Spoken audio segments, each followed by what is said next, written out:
ಶಾಮನೂರು ಶಿವಶಂಕರಪ್ಪ ಅವರ ಅಂತಿಮ ದರ್ಶನವನ್ನ ಅಪಾರ ಸಂಖ್ಯೆಯಲ್ಲಿ ಬಂದಿರುವಂತಹ ಅವರ ಬೆಂಬಲಿಗರು ಅಭಿಮಾನಿಗಳು ಪಡ್ಕೊಳ್ತಾ ಇದ್ದಾರೆ. ಇನ್ನೇನು ಕೆಲವೇ ನಿಮಿಷದಲ್ಲಿ ಮೆರವಣಿಗೆ ಮುಖೇನ ಕೊಂಡೊಯ್ಯಲಾಗುತ್ತೆ ಅವರ ಪಾರ್ಥಿವ ಶರೀರವನ್ನ. ಚಿರನಿದ್ರೆಗೆ ಜಾರಿದ್ದಾರೆ ದಾವಣಗೆರೆಯ ಧಣಿ. ಸಮಾಜಮುಖಿ ಸೇವೆಯಲ್ಲಿ ಎತ್ತಿದ ಕೈ. ರಾಜಕೀಯ ಅಂತ ಬಂದಾಗ ಅಜಾತ ಶತ್ರು, ಎಲ್ಲರನ್ನೂ ಒಗ್ಗೂಡಿಸ್ಕೊಂಡು ಹೋಗಬೇಕು ಅಂತ ಹೇಳಿ ಬಹಳಷ್ಟು ಆಸೆಯನ್ನು ಪಟ್ಟಂತ ವ್ಯಕ್ತಿಯವರು. ಶಿಕ್ಷಣ ಕ್ಷೇತ್ರದಲ್ಲಿ ಅವರ ಕೊಡುಗೆ ಅಪಾರ. ಸಾಕಷ್ಟು ಕುಟುಂಬಕ್ಕೆ ಶಿಕ್ಷಣವನ್ನು ಕೊಡೋ ಮುಖಾಂತರ ಅವರ ಮಕ್ಕಳುಗಳಿಗೆ ಆಸರೆಯಾಗಿ ನಿಂತವರು ಶಾಮನೂರು ಶಿವಶಂಕರಪ್ಪ ಅವರು. ಹೀಗಾಗಿ ಪ್ರತಿ ಮನೆಯಲ್ಲೂ ದಾವಣಗೆರೆಯಲ್ಲಿ ಅವರನ್ನು ನೆನಪು ಮಾಡ್ಕೊಳ್ತಾ ಇದ್ದಾರೆ. ಅವರು ಇನ್ನಿಲ್ಲ ಅನ್ನೋ ಸುದ್ದಿ ಗೊತ್ತಾಗ್ತಾ ಇದ್ದಂಗೆ ಸಾಗರೋಪಾದಿಯಲ್ಲಿ ಬರ್ತಾ ಇದ್ದಾರೆ, ಅವರ ದರ್ಶನ ಪಡಿತಾ ಇದ್ದಾರೆ. ಅಂತಿಮವಾಗಿ ಅವರಿಗೆ ನಮನವನ್ನು ಸಲ್ಲಿಸ್ತಾ ಇದ್ದಾರೆ.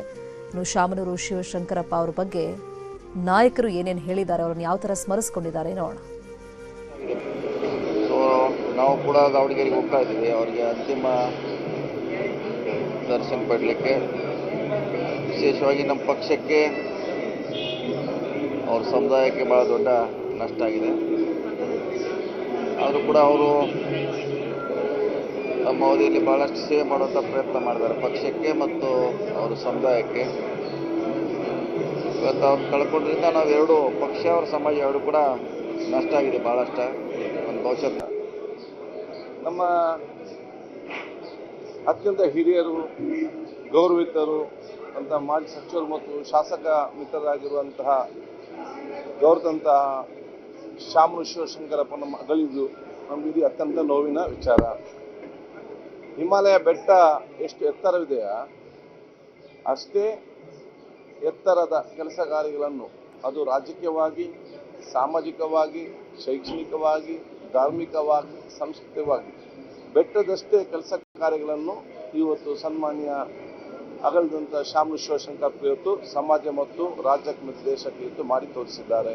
ಆತ್ಮಕ್ಕೆ ಶಾಮನೂರು ಶಿವಶಂಕರಪ್ಪರವರು ಕಾರ್ಖಾನೆಗಳನ್ನು, ಉದ್ಯೋಗಗಳನ್ನು ಸೃಷ್ಟಿ ಮಾಡಿ ಎಲ್ಲರಿಗೂ ಸಹ ಉದ್ಯೋಗ ಕೊಡ್ತಕ್ಕಂಥ ಕೆಲಸವನ್ನು ಸಹ ಮಾಡಿರ್ತಕ್ಕಂಥ ಶಾಮನೂರು ಶಿವಶಂಕರಪ್ಪನವರ ನಿಧನ ಎಲ್ಲರಿಗೂ ಸಹ ದುಃಖವಂತಾಗಿದೆ. ನಾನು ಅವರಿಬ್ಬರೂ ಸಹ ಕೈಗಾರಿಕೋದ್ಯಮಿ, ಅನೇಕ ವಿದ್ಯಾಸಂಸ್ಥೆಗಳನ್ನು ಕಟ್ಟಿ ವಿದ್ಯಾದಾನ ಮಾಡಿರ್ತಕ್ಕಂಥ, ಸಮುದಾಯದ ಏಳಿಗೆಗಾಗಿಯೂ ಕೂಡ ವೀರಶೈವ ಮಹಾಸಭಾದ ಅಧ್ಯಕ್ಷರೂ ಆಗಿದ್ದ, ಎಲ್ಲರ ಪ್ರೀತಿ ಪಾತ್ರರೂ ಆಗಿದ್ದ ಶಾಮನೂರು ಶಿವಶಂಕರಪ್ಪ ಅವರು ಇವತ್ತು ನಮ್ಮೆಲ್ಲರನ್ನು ಅಗಲಿದ್ದಾರೆ ಅಂತಕ್ಕಂಥ ವಿಷಯ ಕೇಳಿ ಅತೀವ ನೋವು ಉಂಟಾಗಿದೆ. ಅಂತಹ ಒಬ್ಬ ಅಜಾತ ಶತ್ರು, ರಾಜ್ಯದ ಧೀಮಂತ ನಾಯಕನನ್ನು ಕಳ್ಕೊಂಡು